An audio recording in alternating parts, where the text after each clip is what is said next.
салому дуруд ба ҳар яку як шумо бародарону хорони муҳоҷире ки дар муҳоҷират қарор доред ва берун аз муҳоҷирату қонунгузориҳои муҳоҷират ба шумо писанд аст ва қонунгузориҳои муҳоҷиратро пайгирӣ мекунед. ҳатман навори моро гирифта ба ҳама равон мекунем ки ин навор бисёр навори муҳим. ин навор дар бораи рӯйхати сиёҳ ки шахсоне ки қонунгузории Россияро вайрон кардаганд ба рӯйхати сиёҳ дохил шуданд ва ин рӯйхат дар як хел шабакаҳои иҷтимоӣ уже ҳаст. метавонед ки даромада шинос шавед. ҳозир ман рӯйхати сиёҳро аз шабакаи иҷтимоии сайти Азия Плюс пайдо кардам. силкаашро дар описани видео мегузорам.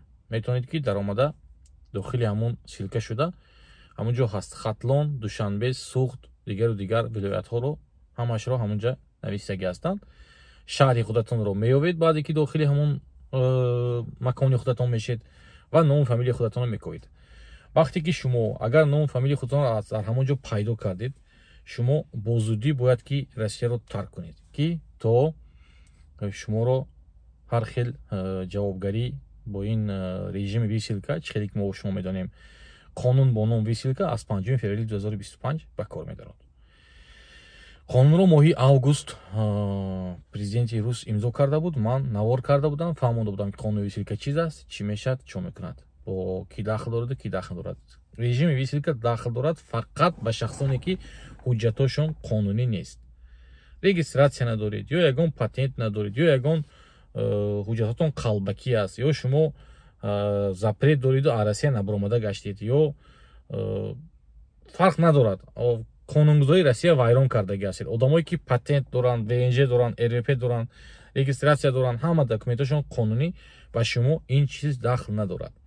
не ки агар шумо дар ҳамон рӯйхат номи худро пайдо кунед, ҳатман аз Россия баромада ҳуҷҷатҳои худро қонунӣ карда, баъд омада кори худро давом диҳед ки аз ҳамун рӯи списка метавонанд ки шуморо бо зудӣ пайдо кунанду оварда бо тарзи маҷбурӣ равон кунанд. вақте ки бо тарзи маҷбурӣ равон мекунанд, бо болои ҳамун запретtomu запрет мезананд, ё ки шумо неповиновение сотрудникам полиции закону Российской Федерации гӯш накардан, итоат накардан ба қонунгузориҳои Россия гуфта шуморо бо шадидтар бо статьяҳои қонунгузориҳои 115 114 метавонанд ки ба ҷавобгарӣ кашанд.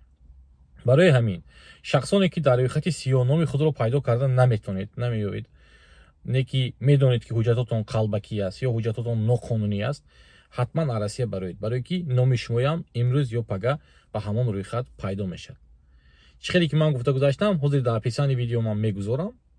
ҳамун рӯйхати сиёҳро чӣ хел даромада ёфтанро медароед ҳамунҷа. Хатлон, Душанбе, Суғд ҳамаш ҳамунҷа ҳаст.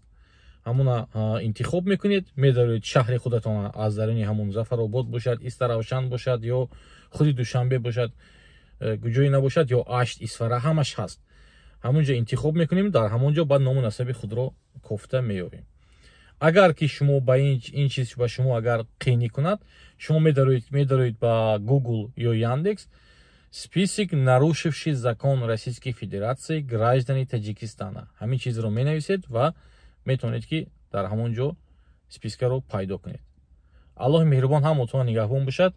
наворҳои навро дар шабакаи мо интизор шавед.